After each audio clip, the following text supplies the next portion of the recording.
नमस्कार दोस्तों। अमेरिका को क्यों सता रहा चीन में बनी क्रेन का डर, बाइडेन ने किया अहम फैसला। चीनी विदेश मंत्रालय की प्रवक्ता माओ निंग ने एक सवाल के जवाब में कहा, अमेरिका का ये दावा कि चीन में बनी क्रेनों से सुरक्षा खतरा हो सकता है पूरी तरह से निराधार है। इससे 2 दिन पहले अमेरिका के बाइडेन प्रशासन ने कहा था कि सरकार आने वाले 5 सालों में अमेरिका में क्रेन बनाने के लिए $20 अरब खर्च करेगी।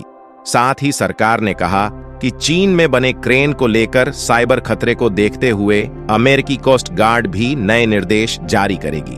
क्रेन खास तरह की भारी मशीनें होती हैं जिनका इस्तेमाल इमारतों के निर्माण कार्य, बंदरगाहों में कंटेनर्स को एक जगह से दूसरी जगह ले जाने और जहाजों पर कंटेनर रखने उतारने जैसे कामों में किया जाता है। इन्हें टावर क्रेन भी कहा जाता है। शुक्रवार को चीनी विदेश मंत्रालय की प्रवक्ता माओ निंग ने एक सवाल के उत्तर में कहा था कि चीन में बनी क्रेनों को सुरक्षा के लिए खतरा बताने वाले आरोप निराधार हैं। उन्होंने कहा, अमेरिका राष्ट्रीय सुरक्षा की अवधारणा को बढ़ा चढ़ाकर पेश कर रहा है और वो सत्ता की ताकत का इस्तेमाल चीन के उत्पाद और कंपनियों को परेशान करने के लिए कर रहा है। हम इसका कड़ा विरोध करते हैं। हथियार के रूप में आर्थिक और व्यापार से जुड़े मुद्दों का इस्तेमाल करना वैश्विक स्तर पर उद्योग और सप्लाई चेन के लिए जोखिम भरा हो सकता है और इसका विपरीत असर पड़ना लगभग तय है। अमेरिका को बाजार आधारित अर्थव्यवस्था और निष्पक्ष प्रतिद्वंद्विता का सम्मान करते हुए चीनी कंपनियों को निष्पक्ष, न्यायोचित और गैर भेदभावपूर्ण माहौल में काम करने देना चाहिए। माओ निंग ने कहा, चीन मजबूती से देश की कंपनियों के हित में उनके वैध कानूनी अधिकारों की रक्षा करना जारी रखेगा। संवाददाता सम्मेलन में ब्लूमबर्ग के पत्रकार ने माओ निंग से पोर्ट ऑफ एंजल्स के कार्यकारी निदेशक जेने सिरोका के एक फैसले को लेकर चीन की प्रतिक्रिया मांगी थी।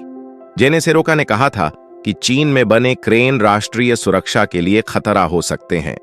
हालांकि विशाल क्रेन बनाने वाले मुल्कों में चीन सबसे आगे है, ऐसे में चीनी क्रेन के इस्तेमाल को रोकने का सीधा असर वैश्विक व्यापार और वैश्विक अर्थव्यवस्था पर पड़ सकता है। बीते दिनों वॉल स्ट्रीट जर्नल ने अपनी एक रिपोर्ट में कहा था कि बाइडेन प्रशासन देश के भीतर क्रेन बनाने के लिए अरबों डॉलर का निवेश करने के लिए तैयार है। इसी सप्ताह 21 फरवरी को बाइडेन प्रशासन ने अमेरिकी बंदरगाहों में साइबर सिक्योरिटी बढ़ाने के लिए एक मुहिम की घोषणा की। सरकार ने कहा कि अगले 5 सालों तक सरकार अमेरिकी बंदरगाहों के ढांचागत विकास के लिए $20 अरब का निवेश करेगी। व्हाइट हाउस ने अपने बयान में कहा कि अमेरिका में रणनीतिक तौर पर अहम कमर्शियल बंदरगाहों में सामान की ढुलाई में इस्तेमाल होने वाले तकनीक को लेकर कदम उठाने होंगे। हमारे समुद्री बुनियादी ढांचे के डिजिटल इकोसिस्टम की सुरक्षा की दिशा में ये एक महत्वपूर्ण कदम है।